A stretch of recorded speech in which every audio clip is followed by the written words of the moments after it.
Last night. What a game. Monday night in Jacksonville. Clearly, we kicked it off with all of our great We've heard more Duvals in the last 6 months because of Liam Cohen's not great Duval and obviously being 4-1. You know what? It didn't matter. He wasn't great at the Duval. He's a pretty great coach. Dan, Mina, Marcus Spears is here as well. Tons of reaction to that game coming. We're going to get to it. There's the wave. That means we can officially start. We have breaking news.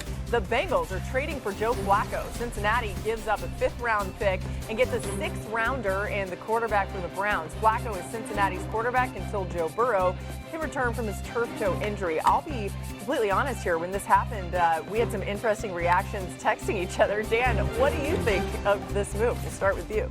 Why? Why, if you're the Bengals, with that offensive line, this offensive line has been bad for years. It still is bad. It's been mitigated by Joe Burrow. Joe Flacco is not going to be the person to overshadow that.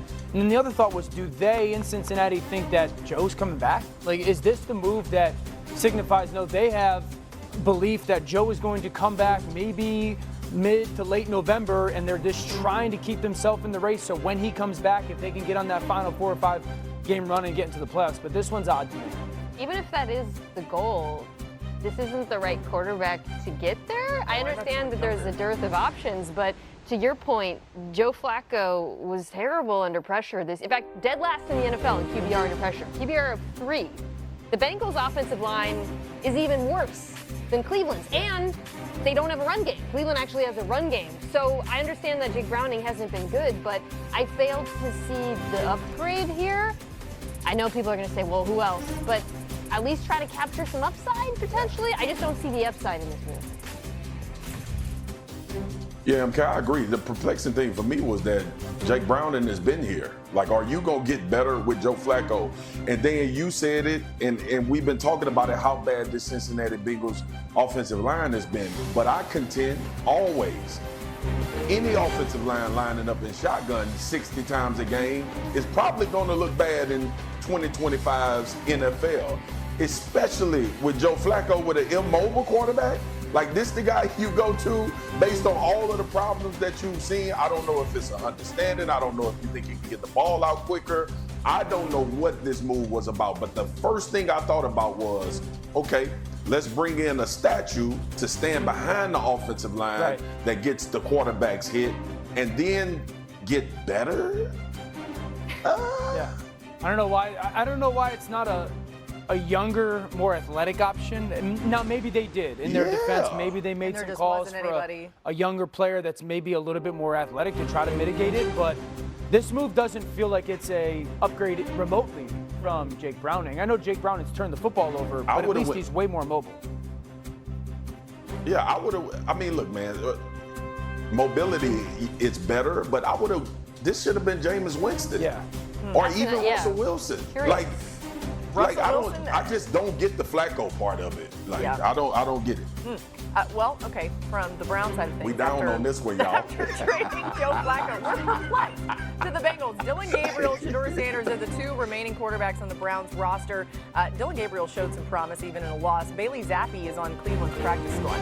That's that. Let's move on. Let's go back to last night because this is a whole lot more fun than that conversation. All right, Patrick Mahomes, the Kansas City Chiefs, taking on Trevor Lawrence and the Jacksonville Jaguars. Third quarter, Jags trail 14-7. Lawrence launches a pass to Travis Hunter. What a catch. Ridiculous job by Travis Hunter of just tracking the football.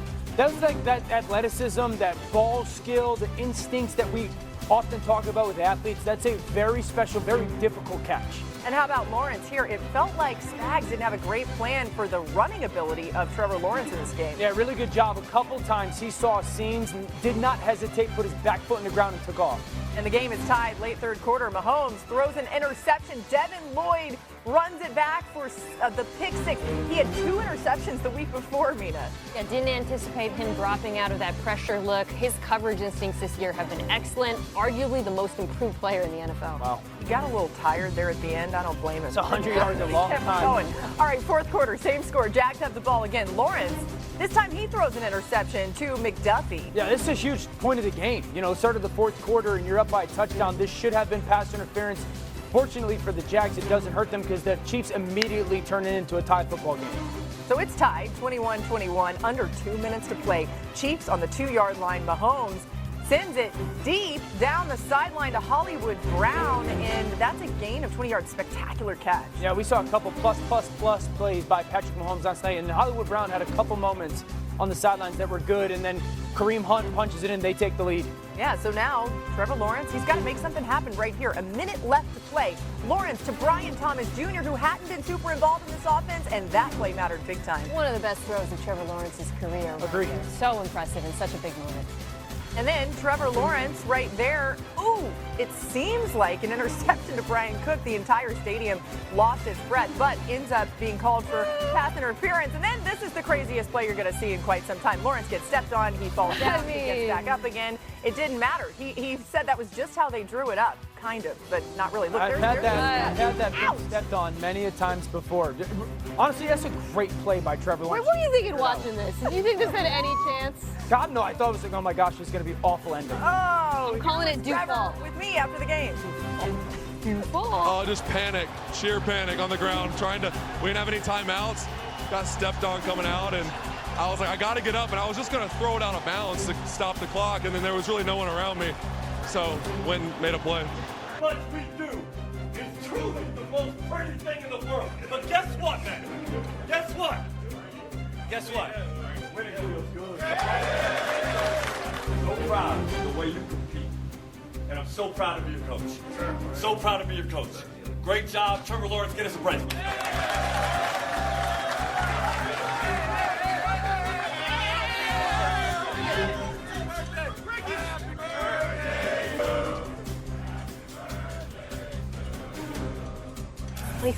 Yeah, he turned 26. Trevor said he had a lot of cake waiting for him at home.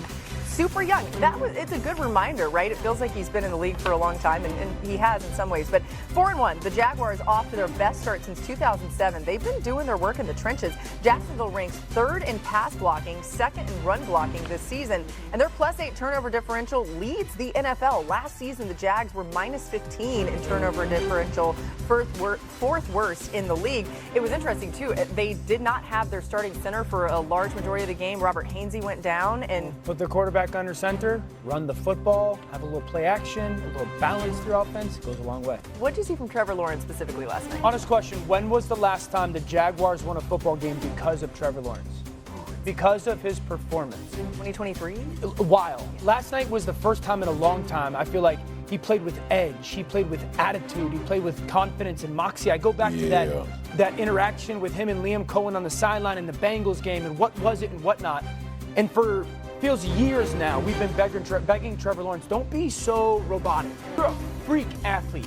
Take off with your legs and be impactful to the game. That's the story of the game. I think it's the story of the moment last night heading for the rest of the season. That this was the first time he played with attitude and edge, and you saw it with his decision making and him taking off with his legs. And then that leads to that final drive. Mina says it. This is the throw of his career. I agree. Ball's on the left hash. You're giving Brian Thomas Jr. all the space now. He sees that safety rotate, the yellow safety. Once he turns his back, that ball's going to BT.